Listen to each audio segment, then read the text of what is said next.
বাসে কোনো কামে না থাকা শুনতে চাচ্ছেন তাড়াতে তখন একটা আওয়াজ হলো।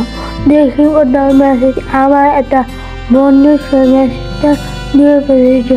ওখানে মেসেজে লেখা ছিল একটা স্কুলের নাম প্রেম পরীক্ষা। আমি তো দেখে অবাক, কারণ ওই স্কুলে আমার ছোট বোন মাসা পড়তো। আমি বের হয়ে একটা জন্ডিয়া পিছের থেকে মা ডাকছে, বসছি রাফেল কিরে তুই দৌড়াচ্ছিস কেন? আমি মাকে বললাম না, কারণ মা চিন্তা করতে পারে। আমি যত যাচ্ছি তত আমার চিন্তা এবং ভয় বাড়ছে, পয়েন্টে দ্বিগুণ হয়ে গেছে। আমি আবার স্কুল পৌঁছালাম। যে দেখে হাজার মানুষের হালকা চিৎকার কান্না।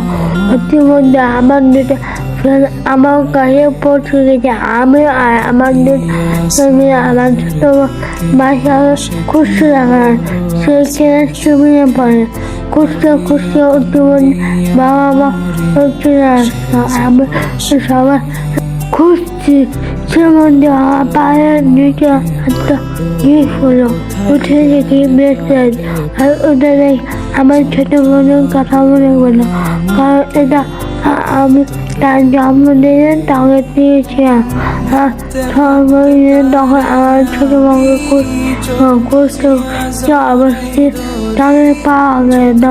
কি বলতে জানতাম মৃত অবস্থায়।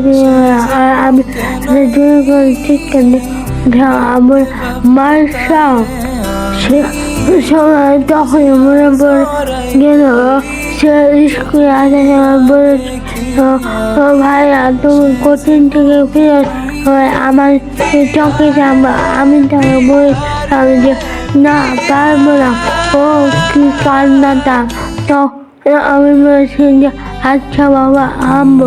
সে হাসি মুখ তবে তাকে আর পাওয়া গেল না। তার কাটানো স্মৃতিগুলো মনে পড়তে লাগলো। যদি কোনোদিন চোখে টানতে ভরে যেতাম, তবে সে আমার বাড়ি বা সে তখন তাকে চোখে দিতে হতো। আরো কতবার আজ এখানে যাবো, তো আজ ওখানে যাবো।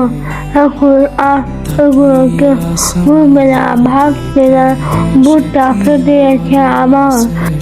এভাবে তার সন্তান কিংবা ভাই কিংবা না ফেরা দেখে চলে গেল। আমরা এর একটা শ্রেষ্ঠ বিষয় চাষ ভালো থাকবেন। আসসালামু আলাইকুম।